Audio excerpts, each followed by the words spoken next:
శుక్లాంబరధరం విష్ణుం శశివర్ణం చతుర్భుజం ప్రసన్నవదనం ధ్యాయేత్ సర్వవిజ్ఞోపశాంతయే. ఓం శ్రీ గురుభ్యో నమః.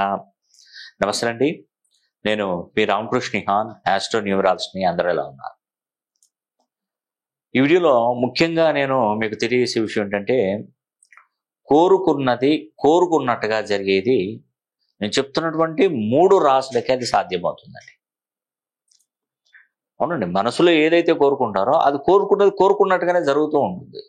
అది ఎక్కువగా 3 రాశులకే తప్పకుండా కలుగుతుందండి. అది సాధ్యమవుతుంది.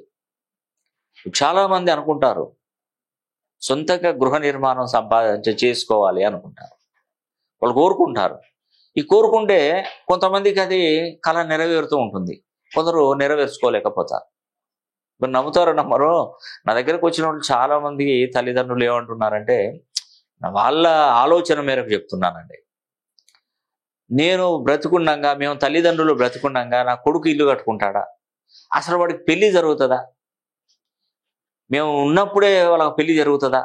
ఎందుకంటే ఈ రోజులలో ఎవరి ప్రాణానికి ఎవరు హామీ ఇవ్వట్లేదు. ఏ క్షణంలో మనం తినేటువంటి ఫుడ్స్ అన్ని రసాయనాలతో కూడుకున్నటువంటి ఆహారాన్ని మనకు మన ఆరోగ్యానికి మనం భరోసా ఇవ్వలేకపోతున్నాం. ఎవరు ఇవ్వలేకపోతున్నారు. రాత్రి పడుకున్నవాడు పడుకున్నట్టుగానే మరణిస్తున్నాడు. ఇప్పటిదానిగా బాగానే ఉంటాడు, ఒక్క క్షణంలో వాడు హార్ట్ స్ట్రోక్ వచ్చేసి పడిపోయి చనిపోయిన వాళ్ళు ఉన్నారు. పాపం నిజంగా నాకు ఇన్ని సంవత్సరాలలో నాకు ఎవరు చనిపోయినా కూడా అంత బాధపడలేదండి. నాకు పునీత్ రాజ్ కుమార్ గారు అంటే నాకు అతను చాలా చాలా సన్నిహితుడండి. నేను వాళ్ళ హోటల్కి వెళ్ళినప్పుడు కూడా అప్పుడు నేను వచ్చాడంటేనే దాదాపుగా అతను హోటల్ రాజ్ కుమార్ ఇంటర్నేషనల్లో వచ్చి, రండి మీరు వచ్చి, ఎంత మంచి వ్యక్తిని నేను అసలు నా జీవితంలో కోల్పోయాను అని చాలా బాధపడ్డానండి. నా బంధువులలో, నా చుట్టాలలో కూడా, నా ఫ్రెండ్స్లో కూడా ఎంతో మంది మరణించారు సహజంగా. కానీ ఇంత మంచి మనిషి అసలు నాకు నా నుండి అంటే ఎందుకు దూరం చేయాలి? నా బెస్ట్ ఫ్రెండ్గా చెప్పుకోవచ్చు ఒక విధంగా చెప్పాలంటే. అసలు నిజంగా గ్రేట్ అండి. నేను చాలా బాధపడ్డాను అతను చనిపోయినప్పుడు. అసలు ఆయనకు మరణం ఉందా? నేను ఎన్నోసార్లు మనం హోటల్స్కు వచ్చినప్పుడు న్యూమరాలజీ ప్రకారం కానీ ఆస్ట్రాలజీ ప్రకారం కానీ ఎప్పుడు కూడా నా జాతకాన్ని చూడు, నా పేరు మార్చు అని ఎప్పుడు కూడా ఈ విషయం ఎప్పుడు టచ్లో లేడండి. ఈవెన్ నా ఫ్రెండ్స్ కూడా, చాలా మంది నా ఫ్రెండ్స్ కూడా నా జాతకం చూడరా, నా నా పిల్లల జాతకాన్ని చూడు అని ఎవరు కూడా ఫ్రెండ్స్లలో కూడా అసలు అడగలేకపోతున్నారు. ఎందుకు అడగలేకపోతున్నారు నాకు అర్థం కావట్లేదు. నమ్మకం లేకనా, లేదంటే నన్ను అడిగితే నేనేమన్నా అనుకుంటానని అనుకుంటారా? నాకు అర్థం కాదండి. ఫ్రెండు అనూష గారని, ఆమె బ్యాంకు మేనేజర్ అండి. బ్యాంకు మేనేజర్, లోన్స్ సెక్టార్కి సంబంధించిన ఒక ఏడీ అన్నట్టుగా ఒక 3 జిల్లాలకు ఆ రాష్ట్రంలో దానికి సంబంధించిన పెద్ద ఆఫీసర్ అండి ఆవిడ, అనూష గారు.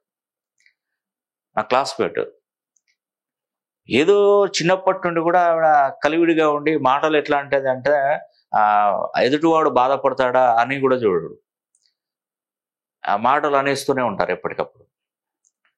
ఒకరోజు వాళ్ళ కూతురు మ్యారేజ్ విషయంలో నాకు ఫోన్ చేశారు. అందరినీ పిలుస్తారు కదా, ఫోన్ చేసి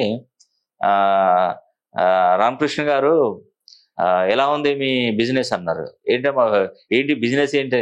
బిజినెసే కదా, మీరు చేసేది బిజినెసే కదా. ఓపెన్ డైరెక్ట్గా అనేసింది. అలాగే, మీరు చేసిన బిజినెస్ 3 పూలు 6 కాయలు నడుస్తుందా అని అంది.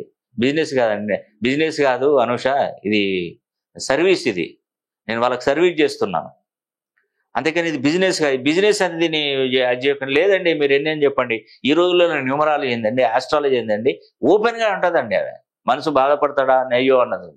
సరే ఇవన్నీ నాకు ఎందుకులే కానీ, మా అమ్మాయి కూతురు పెళ్లి పెట్టుకున్నా, వస్తున్నారా రండి,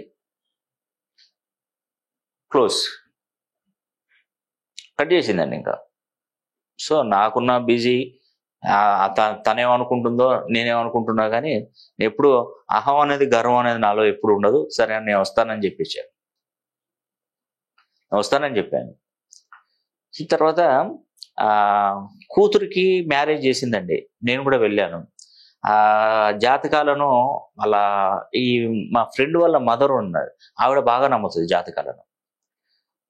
నేను వచ్చానంటే ఆవిడ నా దగ్గరకు వచ్చి నా పక్కన కూర్చొని, నాయనా నీ వీడియోలు అన్ని చూస్తాను నాయన, నా కూతురు నా మాట వినదు, ఈ పండితులతో జాతకాలు కలవలేదన్నా కూడా ఈవిడ పెళ్లి చేయండి ఏం కాదని చెప్పేసింది, ఒక్కసారి చూడండి అయ్యా ఈ జాతకాలను చూడండి అని.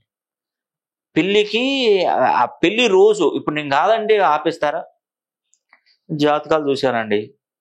జాతకాలు మొత్తం చూస్తే ఈ వివాహం జరిగిన తర్వాత బాబు యొక్క ఆయుష్ తగ్గి ప్రమాదంలో ఏదో విధంగా మరణం చెందే అవకాశాలు ఉన్నాయని మనకు జాతకాలను చూస్తే నేను చెప్పగలుగుతా.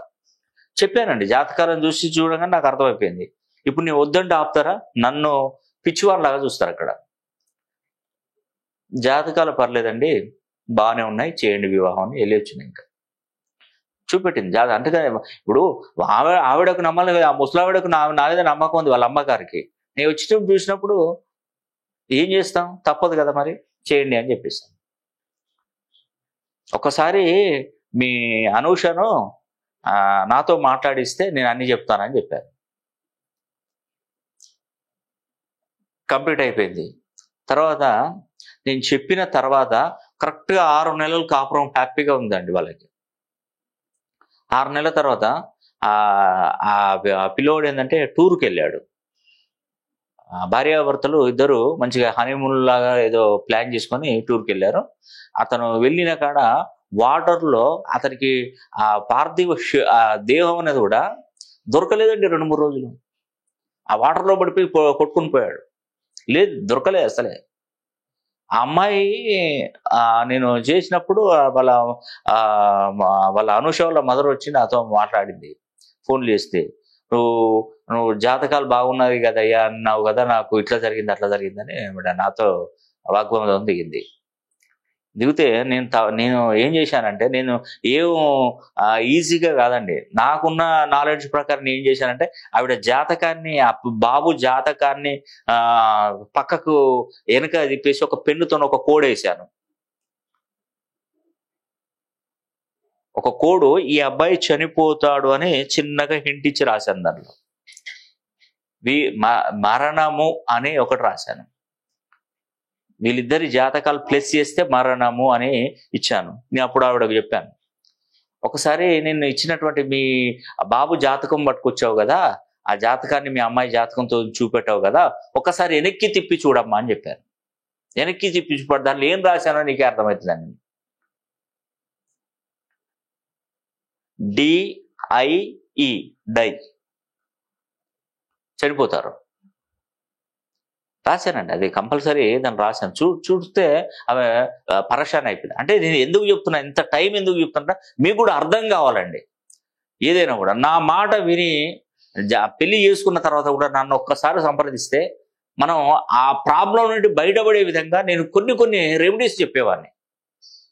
నమ్మరండి, ఎవరు నమ్ముతారు? అసలు ఎవరు నమ్మరు. నేను పదే చెప్తున్నానండి, మీ జన్మ జాతకాన్ని ఒక్కసారి నా చేతిలో పెట్టినట్టయితే సమస్య ఏది రాకుండా చేస్తా. ఒకవేళ సమస్య ఉన్నా కూడా నేను సమస్య రాకుండా చేస్తాను. అది నా బాధ్యత. నన్ను నా రక్షణ కోరి వచ్చారు కదా, నేను చేస్తాను. శ్రీరామచంద్రమూర్తి నమ్మిన బంటే ఎవరండి? హనుమంతుడే. రైట్, హనుమంతుడే కదా. శ్రీరామచంద్రమూర్తి ఎలా చెప్తారో వింటాడు హనుమంతుడు. అలాంటి హనుమంతుడి దగ్గరికి ఒక అతను వచ్చాడు, నన్ను చంపేస్తున్నారు, నన్ను కాపాడయ్యా అని చెప్పేసి ఈ యొక్క ఆంజనేయ స్వామి దగ్గరికి వచ్చి ప్రాధేయపడతాడు. ఆ చంపదానికి ఎవడు వస్తున్నాడు అని తెలియకుండా ఆంజనేయ స్వామి మాటిస్తాడు అతనికి. ఈ ముల్లోకాలలో నిన్ను ఎవ్వరు వచ్చినా కూడా నిన్ను అడ్డుకుంటాను, వాడిని ఎవరినో కూడా నేను నిన్ను ఏం చేయకుండా నేను కాపాడుతానని వరం ఇస్తాడు. మరి ఎవరయ్యా నీకు నేను చంపడానికి వస్తుందంటే శ్రీరామచంద్రమూర్తి అని అంటాడు. అతని గుండె పగిలినంత పని అయిపోతుంది ఆంజనేయ స్వామికి. అయినా నేను ఇచ్చిన ధర్మాన్ని, ఎందుకంటే శ్రీరామచంద్రమూర్తి యొక్క బంటుని నేను అసత్యమాడను, అబద్ధమాడను, ఇచ్చిన మాటను నేను తప్పకుండా తీరుస్తానని చెప్పేసి, ఎందుకంటే రామచంద్రుని భక్తుణ్ణి కాబట్టి, నమ్మిన బంటుని కాబట్టి నా రామచంద్రునికి మాట వస్తుంది అని చెప్పేసి, రామచంద్రుడు శ్రీరామచంద్రమూర్తి వచ్చినా కూడా అతన్ని అడ్డుపడతాడు. నేనుండగా నువ్వు అతన్ని ఏం చేయొద్దు, ఏదైనా ఉంటే నన్ను చేయి, నన్ను చేసిన తర్వాత అతను చేసినట్టు. అలా ఉంటుందండి. నేను చెప్తున్నాను కదా, మీకేదైనా సమస్య వస్తే అసలు నన్ను దట్టుకొని రావాలి. మీరు ఎంత జాతకాలు ఎన్ని సమస్యలు ఉన్నా కూడా నేను ఖచ్చితంగా మంచి చేస్తానండి. తులారాశిలో, కుంభరాశిలో, వృషభ రాశిలో, ఈ 3 రాశులలో పుట్టినటువంటి వారు చాలా చాలా అదృష్టవంతులండి. కోరుకున్నది కోరుకున్నట్టుగా జరిగేటువంటి 3 రాశులు ఇవే. వీరు ఒక్కసారి మీ పేరు 270 డిగ్రీస్ నుండి 360 డిగ్రీ కోణంలో మీ పేరు బలాన్ని పెంచుకొని చూడండి, తప్పకుండా మీకు మేలు జరుగుతుంది. ఈ వీడియో కనుక మీకు నచ్చినట్లయితే లైక్ చేయండి, షేర్ చేయండి, కామెంట్ చేయండి. సర్వే జనా సుఖినో భవంతు.